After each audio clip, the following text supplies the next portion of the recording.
wabarakatuh. Waalaikumsalam warahmatullahi wabarakatuh. Kami dari kelompok D1 di sini kami akan memaparkan hasil proposal dari tugas besar dari kelompok kami. Di sini saya Fidias Kisnardi dengan NIM 2022-11-031.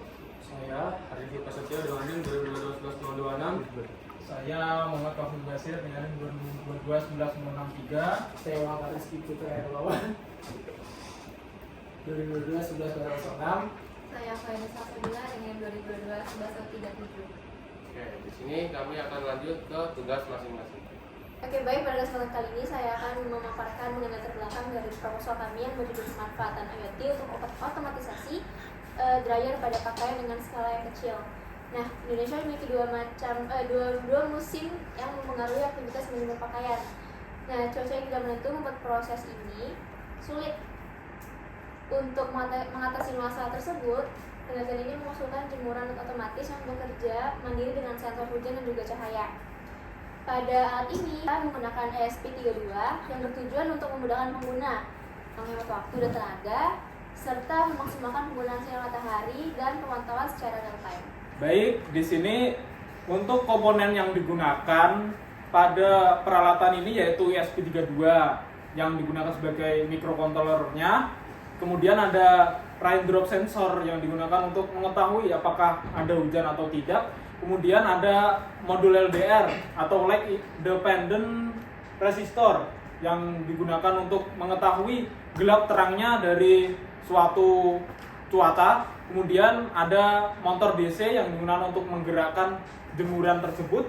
Lalu ada adaptor DC yang digunakan power supply dari ESP32. Kemudian di sini adalah gambar dari komponen-komponennya, bisa dilihat sendiri. Baik, kemudian di sini ada flowchart. Yang pertama itu kita menggunakan dua sensor, yaitu sensor LDR dan sensor raindrop. Di mana ketika sensor hujan kita memiliki dua kondisi nih, yang false sama true. Ketika sensor hujan dan sensor LDR-nya 0, ketika di kondisi yang false, sensor hujan akan aktif, sensor LDR juga akan aktif.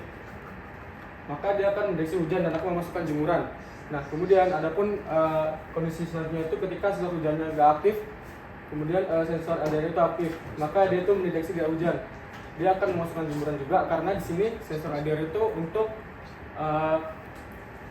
mengatur waktu dari pertama dia jemurannya keluar atau jemurannya dia keluar kemudian memasukkan jemuran. Nah, kemudian di sini ketika sensor hujannya 0, kemudian sensor LDR-nya 1, dia dalam keadaan true tidak hujan. Dia tetap akan memasukkan jemuran karena kita sudah men-setting waktunya. Nah, di sini ketika sensor hujannya 1, sensor LDR 0 itu akan di kondisi tidak hujan tetap memasukkan jemuran. Nah, di kondisi yang false yang true dia itu tidak hujan. Nah, berarti dia langsung mengeluarkan jemuran. Kemudian udah selesai. Oke, assalamualaikum warahmatullahi wabarakatuh. Di sini saya akan menjelaskan wiring diagram dari tugas besar yang telah kami buat. Nah, di sini boleh dilihat. Nah, di sini kan yang bakal menjadi outputannya itu adalah berupa motor. Motor ini kita akan menggunakan berupa driver. Drivernya ini nantinya dia bakal bergerak secara forward maupun reverse. Setelahnya itu nanti drivernya akan masuk ke dalam ESP32. Nah, di dalam ESP32 ini nanti kan ada berupa inputannya, yaitu berupa sensor raindrop dan sensor LDR. Nah, di sini setelah masuk ke dalam controller yang berupa ESP32, nanti semuanya akan diolah dalam controller ini. Kemudian bisa dilihat, nah setelah tadi sudah saya jelaskan, outputannya akan berupa motor, dan di sini inputannya ada sensor LDR, sensor hujan, dan RTC. Nah, berupa di sini juga ada power supply. Nah, jadi di sini kita tidak menggunakan baterai, di sini hanya perumpamaan saja. Kemudian untuk 3D desainnya sendiri bisa dilihat seperti ini. Nah, untuk bagian dari sensornya itu dia akan diletakkan di bagian atas ini. Jadi dia bakal terbaca langsung bagaimana kondisi-kondisi yang akan terjadi pada alat kita ini. Nah, di sini untuk motornya kita nanti bakal menggunakan yang namanya sebuah rel. Jadi untuk jemurannya nanti kita bisa taruh di sini, dan ketika posisinya panas atau sudah tidak hujan, dia bakalan keluar. Nah, namun ketika di sini ada sensor hujan terdeteksi, dia akan masuk ke dalam. Nah, untuk sensor ada di bagian luar dan bagian ESP atau kontrolernya ada di bagian dalam.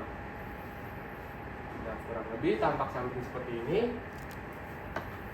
Oke, baik, di sini saya akan melanjutkan atas kesimpulan yang tadi teman-teman saya paparkan. Jadi untuk kesimpulan yang pertama, jemuran otomatis dengan sistem kontrol seperti sensor hujan dan LDR mengoptimalkan penggunaan sinar matahari untuk mengeringkan pakaian. Alat ini menghemat waktu dan tenaga serta mengurangi kekhawatiran pengguna yang sibuk karena dapat menarik pakaian secara otomatis saat hujan tanpa perlu campur tangan manual. Lalu untuk kesimpulan yang kedua, penggunaan Arduino Uno sebagai pengontrol utama bersama sensor hujan, LDR, dan motor DC menciptakan solusi yang inovatif untuk penjemuran yang otomatis. Sistem ini beroperasi sesuai dengan kondisi cuaca dan meningkatkan efisiensi penjemuran. Lalu yang ketiga, jemuran otomatis menggunakan energi matahari secara optimal, terutama dalam cuaca yang tidak menentu. Ini dapat membantu mengeringkan,